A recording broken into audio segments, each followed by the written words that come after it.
Welcome to Samba Samba. Enjoy the video. You begin by opening Wallet and tapping the plus button, don't pause. Once done, select Apple Card and tap Continue to launch the application flow. You'll need your Apple ID signed into iCloud and an iPhone on the latest iOS. Make sure your region supports Apple Card. Enter your legal name, date of birth, mailing address, social security number, and a rough annual income so Goldman Sachs can perform instant identity and credit checks. This gets you past the first gate and into approval. You'll now move through verification and decision details. Stay focused.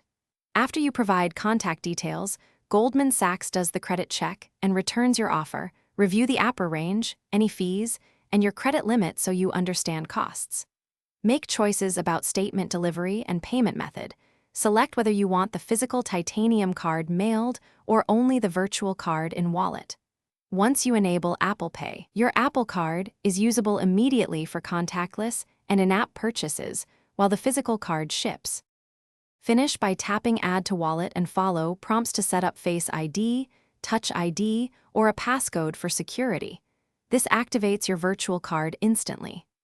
Once added, set automatic payments or custom schedules, review daily cash settings, and inspect spending summaries to control your budget.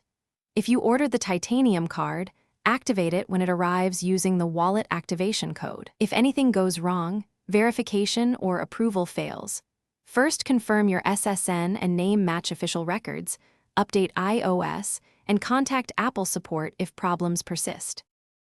Thanks for watching. Consider subscribing if we helped you.